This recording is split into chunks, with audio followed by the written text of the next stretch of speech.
Assalamualaikum warahmatullahi wabarakatuh. Saudara saya sekalian, selamat berpuasa lagi sekali, selamat sihat walafiat, dan anda sekalian yang mana dah bersedia sekarang, saya akan terus pergi ke topik yang seterusnya supaya kita tidak buang masa, sebab kemungkinan anda banyak nak gunakan masa untuk lebih banyak mendekati kepada Allah Subhanahu Wa Taala, betul tak? Tetapi ini juga majlis ilmu yang insya-Allah mendapat berkat. 30% yang ada masalah gastrik. Dan gastrik ni selalunya orang confuse antara gastritis, kalau Melayu tu kata sakit gastrik lah, atau pedih perut lah, atau sakit ulu hati lah, ataupun rasa macam pisau menyucuk, krem, ni lah, kadang-kadang sampai menggulung-gulung pun ada juga sakitnya tu. Tapi ada orang sampai dia naik ke dada, sampai naik ke leher kan, naik ke tekak ni, sampai lidah pun kadang-kadang naik macam pahit semua tu. Okey, jadi anda jangan confuse. Ada yang dinamakan acid reflux. Jadi kita habis cepat-cepat masalah acid reflux dulu kan, sebab ni topik yang lebih besar, yang lebih orang kata kasar juga penyakit dia. Yang kalau you jangan confuse, bila dia naik kat dada, dia rasa macam terbakar, dia rasa sampai kat leher, batuk-batuk, muntah, nausea, tak lawyer dan sebagainya tu, yang tu selalunya GERD. Dan GERD ni selalunya bila you makan dia lebih teruk. Heran kan, selalunya orang kalau gastrik ni kalau makan dia rasa lega sikit. Itu gastrik yang saya nak cerita hari ni. Tapi kalau you makan dia lebih teruk, okey, berarti you selalunya ada acid reflux. Acid reflux maksudnya di bawah esophagus ni, mulut. Lepas tu ni esophagus nak masuk ke perut kan. Jadi sambungan tiub tu selalunya dah ada sedikit kelonggaran dia punya kontrol di spring kat bawah sebelum dia nak masuk ke perut. Maka spring tu dah longgar, jadi asid boleh naik ke atas. Ini sampaikan besok you nak tidur pun kena pakai 2-3 bantal pula. Yang tu ceritanya di bawah GERD, Gastroesophageal Reflux Disease, ataupun orang selalu kata acid reflux lah kan. Okey, siap. Yang hari ni kita fokus kepada yang kat belah bawah ni, yang sakit kat ulu hati, yang rasa macam, setengah orang kata macam betul-betul macam pisau menghiris. Kadang-kadang orang kata mudahlah hiris dengan pisau, macam orang tabur jus limau pula lagi atas tu, punyalah pedih. Jadi siapa yang kena macam tu boleh ambil perhatian, terutama sekali bulan puasa ni, macam mana you nak handle. Tapi you nak puasa lagi, betul tak? Okey. So yang penting ialah cuba kita tengok sign and symptoms atau gejala-gejala yang memungkinkan you tu kena gastrik. Satu lagi yang lebih teruk lepas pada gastrik, sama juga kawasan lapisan perut tu dah berlubang. Maksudnya dah sampai jadi ulcer. Tahu ulcer? Dah jadi berkudis. Jadi kalau kudis ni tak dikontrol awal-awal, dia boleh pecah terus, dan bila kena pula saluran pembuluh darah, dia boleh berdarah. Maka ini yang menyebabkan kadang-kadang orang boleh muntah darah, ataupun orang boleh sampai kat bawah tu, kalau dia turun bahagian duodenum, usus kecil, kat situ pun boleh kena ulcer juga. Kat situ pun boleh kena gastrik juga. Tapi dia sakitnya lebih kepada bawah sikit pada you punya ulu hati ni. Dia bawah kat perut you ni, bawah sikit. Yang tu kadang-kadang boleh sampai dapat buang air besar yang warna hitam pula. Najis you warna hitam. Pasal apa? Darahnya dah berkumpul ke atas, lama-lama dia tukar jadi warna hitam. Pernah tengok najis you kalau warna hitam dan sebagainya? Okey, kalau najis you warna merah, selalunya you kena selesaikan masalah buasir dulu. Suruh doktor check ya. Kalau tidak pun nanti ada kanser kolon pula nanti. Baik, bila saya sebut perkataan kanser, memang gastrik ni kalau bertahun-tahun lama sangat sampai ulcer, nanti ubat macam-macam dah dekat 10 tahun boleh menukar menjadi kanser. Sebab tu you kena dengar cerita saya. Boleh? Baik. Dalam perut kita dia ada asid yang dinamakan hydrochloric acid. Maka sebab dia 1.5 sampai 3, dia punya pH tahu tak? Kalau lagi kecil dia punya figure tu lagi kuat lah dia punya hydrochloric acid dia tu. Dalam perut kita tu ada hydrochloric acid, bila dia keluar nanti, bila nak makan nanti dia akan keluar ada potassium chloride dan sodium chloride. So very important. Sebab tu saya selalu suruh you calik garam, semua tu ada kaitan.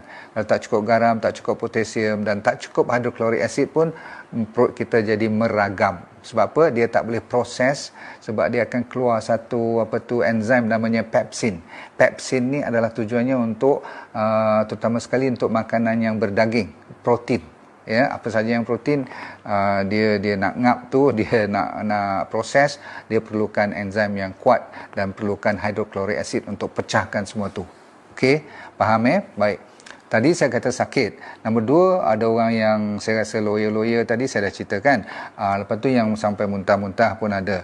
Ada setengah orang sampai, saya orang utara, saya panggil sedu. Tahu sedu tak? Hiccup. Sedu tu dia macam tu. Lepas tu macam tu. Okey, so yang tu ada kaitan dengan masalah-masalah gastrik ataupun GERD tadi. Tapi lebih kepada orang yang sakit ulcer atau gastritis ni, dia kadang-kadang boleh hilang berat badan dia. Tak pasal-pasal, okey, sebab pencernaan dia dah tak betul. Lepas tu dia ada masalah loss of appetite. Dia punya selera makan pun berkurangan. Memang dia selalu ada masalah gas, masalah kembung, masalah kadang-kadang kentut dan sebagainya. Sebab isu-isunya ialah sebab pencernaan tu tidak komplit, tidak sempurna, maka dia senang jadi fermentasi, maka keluar gas dan macam-macam lagi. Dan ujung-ujung yang kita tak nak tadi, saya kata jangan sampai jadi warna buang air besar tu warna hitam pula. Nanti saya akan cerita apa nak buat ni. Sekarang kita kena kenal pasti sama ada you kena gastrik ataupun you kena acid reflux. Semua dah faham acid reflux lebih pada atas, lebih pada sampai ke tekak semua ni. Kalau belah pertengahan dada sampai ke bawah tu, selalunya dia lebih kepada gastrik. Lebih-lebih lagi kat ulu hati ni. Faham ulu hati tak? Bawah pada ni, tempat button saya ni, bawah tu. Okay, tak nampak kat sini. Okey, baik. So, soalannya apa penyebab dia? Okey, selalunya penyebabnya tidak lain tidak bukan ialah stres. Itu nombor satu. Nombor dua, sebab tu nanti kalau saya kata stres nak kena kurangkan, sebab apa? Punca dia ialah stres. Jadi kita kena cari punca dia, baru kita boleh uruskan. Kalau tidak nanti kalau saya bagi kat you ubat. Contoh, kalau you sakit, doktor ataupun farmasi dia selalu akan bagi antacid. Tahu antacid tak? Yang mengurangkan asid. Kalau you kena acid reflux yang naik sampai ke leher atau tekak tu, yang tu kalau you bagi antacid lama-lama sangat, sampai bila pun tak baik. Pasal apa? Isunya bukan isu yang asid you banyak. Isunya ialah asid you tak cukup. Tapi orang yang gastrik hari ni punya topik, dan orang yang ada ulcer kan, yang saya duk cerita sekarang ni, dia selalunya masalahnya apa? Asidnya berlebihan sangat pula dah. Jadi dia betul bila mula-mula dia ambil ubat-ubat antacid ni, semacam H2 blockers ataupun protein pump inhibitors. Nama-nama ni tak payah ingat, tapi nama-nama kat kedai tu macam Zantac lah, Gaviscon lah kan. Ingat tak ubat-ubat kapur semua tu, kalsium karbonat semua tu. Yang tu kalau nurse ataupun you punya farmasi bagi, itu berarti dia nak menurunkan sikit masalah asid you lebih. Pasal apa? Bila orang kena gastrik, bila kita berpuasa, kan, kalau tak ada makanan apa-apa, asid tengah duk main kat situ nanti. Lebih-lebih lagi kalau you duk fikir pasal makan je, dia fikir cukup bau saja ataupun terasa kat mulut ni saja, asid tu pun dah keluar. Jadi macam mana? So, anda kena belajar masa buka puasa nanti, makan ataupun buat amalan yang saya cerita sekarang. Okay, ready? Nombor satu, jaga stres. Nombor dua, kurangkan ambil ubat-ubatan painkiller. Kecuali kalau you dah sakit sangat, kalau you terpaksa buka puasa, you terpaksa, okey, diharuskan you buka puasa, bahkan you elok buka puasa, takut memudaratkan you kan. So you diminta jaga baik makan ubatan steroid, ubat-ubat yang painkiller, yang tu selalu menyebabkan you bermasalah besar untuk orang yang gastrik pula tu. Kenapa pula bila stres you lebih kena gastrik? Sebab rupanya perut kita, usus-usus kita ni, dia bergerak, berfungsi lebih baik dalam keadaan yang tak stres. Maksudnya dia dalam keadaan tenang. Ada orang putih panggil parasimpatetik punya keadaannya. Bila you tenang, baru perut kita boleh mencerna makanan dan berfungsi baik. Kalau you dalam keadaan stres, dia tukar. Dia tak mau bergerak ataupun dia tak berfungsi baik atau dia jam. Pasal apa? Orang yang dalam stres, dia punya saraf dia punya darah-darah dia tu diperlukan tempat-tempat yang lebih diperlukan, seperti kaki, tangan, mungkin berpeluh dan sebagainya. Sebab bila you stres, selalunya dalam keadaan yang banyak tekanan, menyebabkan tempat-tempat seperti perut, liver, bahagian pankreas, tengah-tengah ni, body kita ni tak diperlukan, tak dipakai. Jadi rugilah sebab makanan dah masuk tapi proses tak cantik. Maka jadilah cerita-cerita seperti gastrik. Okey. Seterusnya, orang Malaysia tak minum alkohol tak ada masalah. Orang yang rajin minum alkohol memang akan jadi isu. Okey, so you tak ada masalah lah kan. Tapi ada orang yang suka makan lebih kalsium kan. Banyak kadang-kadang you pergi ambil bahan-bahan kalsium suplemen lah lebih-lebih pun boleh jadi masalah. Dan selalunya orang yang suka makan refined food. Tahu tak refined food? Makanan yang dah diproses. Semua makanan kita daripada supermarket yang dalam paket dan sebagainya, acap kali mesti dia diproses. Ini juga bermasalah. Jadi kalau you boleh buang semua-semua ni daripada peti ais you, daripada almari you, cuba you pergi tengok lepas dengan lecture ni, pergi tengok banyak tak makanan you yang saya kata bermasalah, yang ada expiry date ni. Semua yang ada tarikh luput, you tolong tolak ke tepi. Berarti dia tak baik untuk orang-orang yang nak baik gastrik. Okey, tidak abdal.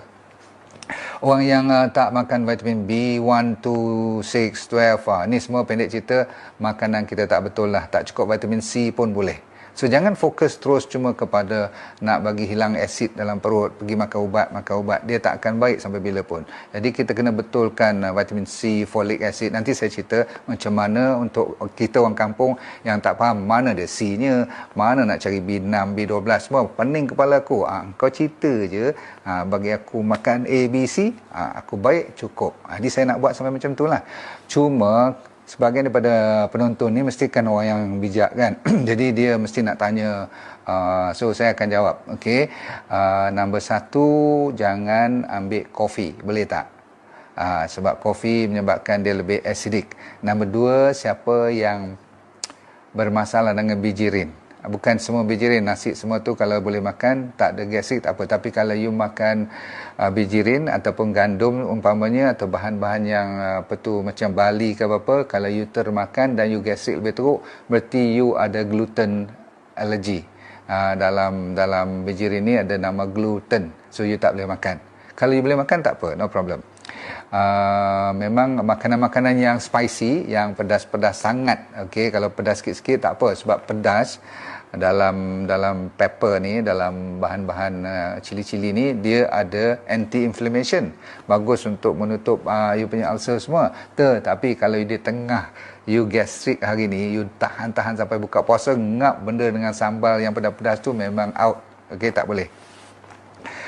Juga makanan-makanan yang selalu saya kata bagus kalau makanan citrus atau yang nak berlemon, nak berlimau dan sebagainya. Kalau you tengah acute tu maksudnya tengah kena gastrik, tak digalakkan. Okey, bila you dah lega besok boleh amalkan. Faham tu? Bahkan digalakkan you amal bahan-bahan makanan yang berbentuk vitamin C. Saya dah kata tadi, roti itu refine juga kan, jangan terlalu banyak. Okey, bab kata banyak sangat tepung-tepung ni pun yang dah diproses sampai jadi putih bersih tu tak bagus juga. Baik, seterusnya you digalakkan pula ambil bahan-bahan yang menghijau, seperti nombor 1 yang paling popular untuk orang gastrik. Dengar ni, mungkin you terlupa, you tak perasan, cabbage. Tahu cabbage tak? Cabbage ni gobes. Banyak main dengan gobes. Orang yang gout tak boleh, macam saya tak boleh banyak makan gobes kan. Tapi you kalau kena gastrik, gobes boleh. Okey, semua jenis buah-buahan, semua sayuran-sayuran yang menghijau semua boleh. Tetapi gobes number 1, daun merunggai yang kita cerita selalu tu kan. Kan you dah tanam pokok kan sekarang. Kalau belum siap, belum naik tinggi, belum ada daunnya, you pergi ke rumah kawan sebelah. Merunggai, semua follower saya harus tanam pokok merunggai. Okey, sebab dia antara terbaik untuk jaga gastrik, dan ada lagi penyakit lain. You suka tanam karopole kan, lepas tu semua herba-herba yang saya bagi dalam 2 minggu lepas ni, semua tu boleh, termasuklah turmeric, bawang putih, ginger kan, TGG tu, semua tu belajar main dengan jadikan teh, dan jangan lupa masuk madu lah kan. Siapa yang rajin main dengan madu, it is one of the best. Okay, so kalau you dapat madu tualang tu is the best. Madu apa lagi satu, madu kelulut tu yang saya cerita, tolong ambil, pastikan yang original. Kalau tidak, you makan gula je. Yang tu yang bahayanya. You boleh campur ginger dengan honey, you boleh campur biji selasih. Tahu biji selasih? Kalau you rajin cari chia seed, pernah dengar chia seed? Kalau chia seed tu untuk orang moden. Saya orang kampung, kita ambil biji selasih pun cukup. You kembangkan dia bulan-bulan puasa ni, nanti bila buka puasa, yes, you boleh main dengan biji selasih. Lepas tu boleh, siapa nak campur honey dengan lemon sikit dan black pepper. Yang ni bagi mereka yang tak gastrik teruk, boleh you main dengan ni.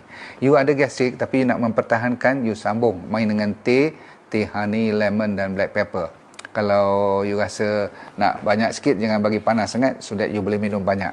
Ada sikit lagi apa tu saya nak cerita kat you yang susah sikit bulan-bulan PKP ni. Kita nak puasa, nak pergi cari air kelapa. Air kelapa kalau you dapat, sehari sebiji, buka puasa je dengan isi dan sebagainya. One of the best, okay, untuk gastrik. Siapa yang nak pergi ambil vitamin D3, tak payah beli. Zaman-zaman ada masa sekarang ni, you jemur badan you sejam ke 45 minit ke pagi-pagi. Lepas kan saya dah buka club, The Eastern Light Club. Tadi pagi kita dah soft launch. Apanya, bukan ada club yang official pun, seronok-seronok je. Tapi siapa yang kejar matahari pagi, first class. Sun gazing, sunbathing, dapat vitamin D3 free. Okey, 45 minit bersamaan lebih kurang 4,000 ke 3,000 international unit yang you beli kat farmasi tu. Tapi kalau you malas, you nak suplemen, bagus juga. D3 tak usah takut, lebih pada 5,000 international unit pun tak apa. Tapi sebagai maintenance untuk jaga gastrik, bagus vitamin D3 dan vitamin C. Okey, kalau you nak suplemen, bagus. Exercise wajib, ataupun kalau you dengar perkataan exercise, you rasa macam nak muntah, you cuma berjalan atau you bergerak dalam rumah aja. Maksudnya bergerak. Okey, dia tak boleh macam saya ni duduk macam ni lama-lama macam ni. Kalau saya tunduk dan saya duduk lama, dia menekan tulang belakang kita dan tulang leher ni, nerve kita tu mengganggu pencernaan. Anda tak tahu, sebab tu orang pergi chiropractic, tahu tak, yang buka pula apa tu, yang kepak dia punya leher tu kan, kak bunyi tu kan, rasa sedap ya kan. Kan ada seorang Chinese seafood tu kan, kerja dia cuma pegang orang, ngak dia bagi macam tu. Pasal apa you lega terus, rasa ringan badan? Sebab nerve you telah dibetulkan. Jadi kalau kita duduk lama, kan you nampak tak saya bongkok je macam ni. Ini adalah memang cari naas untuk banyak jenis penyakit, terutama sekali kalau yang gastrik, you rasa tak ada kaitan dengan posture you, memang ada. So banyakkan bergerak, paling lambat sejam sekali mesti up. Okey, sekurang-kurangnya pergilah buat simple stretching dan sebagainya. Bagus. Jangan lupa Sacha Inchi Oil, semua dah tahu kan Sacha Inchi Oil. Yang datang daripada tu, saya tak malu cerita sebab dia memang very popular dan memang orang tengah mencari sekarang. So please, jangan malu ambil Sacha Inchi Oil. Kalau yang tengah teruk sekarang, 2 sesi ni masa buka puasa, 2 sesi ni masa sahur. Selalunya maintenance 1 cukup. Tapi kalau you tengah menggila sakit tu, 2 pagi, kalau tak puasa pagilah, pagi 1, malam 1 sekali kan. Kita puasa ni, buka puasa selepas makan, okey, dan sahur, lepas sahur makan lagi sekali. Tengok macam mana jadi. Very good, omega 3 is a must, wajib, okey, untuk orang yang gastrik. Dan kebetulan dulu masa saya cerita lebih kurang 7-8 bulan dulu, saya tak ada keluarkan fiber up ni kan. Inilah dia antara kawan pada Sacha Inchi. 2 ni kalau you ada, insya-Allah, saya menjanjikan, saya tak boleh janjikan, tapi insya-Allah 70-80% daripada anda akan dapat kelegaan. Prebiotik, fiber up tu perlu diambil. Kalau yang sakit serius, 2 sama juga, 2 sachet. Yang ni sebelum makan dan sebelum sahur. Okey, 2 dalam air 500 ml. Habiskan, tengok apa jadi. 2 sebelum buka puasa, 2 sebelum sahur. Itu nasihat saya. Kalau you rasa lega, besok cuma 1 sebelum dan 1 sebelum sahur, 1 sebelum buka puasa cukup. Maintenance, okey. Dan kalau you rajin makan buah-buahan, sayur-sayuran semua, itu lagi banyak membantu. Pasal apa? Perut kita kalau banyak serat-serat ni, dia akan selesai banyak isu. Kita tak cerita tentang gastrik saja. Banyak kali saya cerita tentang diabetes, tentang high blood, tentang masalah kanser pun, okey. Dan akhir sekali kita tutup dengan 3 pantang larang. Semua dah tahu kan? Cepat. 1, tak boleh gula. Nombor 2, tak boleh susu. Okey, terutama sekali susu daripada binatang, susu daripada bijirin, semua boleh. Almond milk, soya milk, apa lagi, barley milk, rice milk, macam-macam milk sekarang ada kan. You buat sendiri pun lagi bagus. Saya dah kata air kelapa, dan sejak kita dah sampai kita punya honey ni sekarang, the best is honey. Saya saja nak 3 botol lagi untuk bulan puasa ni. Saya dah hitung berapa kali saya nak makan. So very good untuk gastrik. Okay, so orang yang gastrik, kalau boleh fresh terus minum, jangan masuk air panas sangat-sangat. Kalau nak masuk air panas, biar dia suam dulu baru you kacau. Kalau tidak, habis mati dia punya enzim. You beli mahal-mahal, kita ambil daripada pokok tinggi sampai ke gunung-gunung cari kat you, langsung macam makan gula pula nanti. Aloe vera tanam tak? Saya tak ada lagi aloe vera ni. Patut senang juga kan, dalam pasu pun hidup kan. You ambil, you korek dalam dia tu, jangan ambil yang lain, dalam sahaja. Buatkan jus aloe vera. Kalau Mak Saleh dia suka baikkan dia punya gastrik dengan licorice. You kalau pergi kedai-kedai moden, kedai-kedai herba, tanya dia licorice. Dia keras, dia jadi macam gam, hitam warna dia. Okey, nanti balik you buat teh licorice. Dan siapa yang suka cabbage tadi, jangan lupa buat cabbage juice, gobes tu kan, boleh buat sayur banyak-banyak, masuk dalam you punya koktail, buah-buahan, sayur-sayuran tu. Make sure you masuk, lebihkan cabbage daripada sekarang. Cabbage is the number one. Licorice, dan last kali saya nak cerita ialah garam dan air. Semudah garam dan air ni, bila free je, calik garam, minum 500 ml. Calik 2 kali, minum, insyaAllah. Dah banyak orang buat kajian, garam dengan air saja pun boleh meredakan keadaan you. Sebab ingat, dalam hydrochloric acid, dia mesti ada sodium, mesti ada potasium semua tu. Jadi kalau garam bukit, semua sodium, potasium tu dah cukup dalam ni. Okey. Dah mengandung 9 minggu ada gastrik. Orang yang pregnant, yes, dia juga senang mendapat gastrik sebab hormon dia dah lari. So, ikut balik nota saya tadi, banyakkan fiber up, banyakkan makanan yang berserat. Sebab tu saya buat suplemen. Sebab apa? Kadang-kadang tak cukup. Kita rasa kita makan banyak, mana you nak kunyah kan. Sebenarnya bulan puasa ni lagilah tak cukup you punya buah dan sayur kan. So jangan lupa kepada fiber up, okey, jangan lupa kepada sacha inci oil, dan pastikan you ambil ikut dos yang saya tulis. Green tea is also very good. Boleh. Okey. Jangan risau, green tea digalakkan. Dalam banyak-banyak buah, kalau you ada banyak pisang kat rumah, tapi you ada juga buah-buah lain, jangan cuma nak makan pisang saja. Sebab pisang seratnya tak cukup. Okey. Tapi dia boleh mengenyangkan. Okey, itu saja. Banyakkan buah-buah lain lagi daripada pisang sahaja. Okey. Saffron very good. Ya, tapi mahal tu. Jaga baik, okey. Minyak zaitun very good. Minyak flaxseed very good. Tapi untuk saya yang the best, in fact dalam kajian omega 3 the best is sacha inci oil. Ni saya punya favorite star ni. Okey. Jaga pula, ada juga orang menipu pun banyak juga. Ambil video saya macam ni, dia edit betul, dia kata ni Dr. Nordin kata saya punya produk bagus.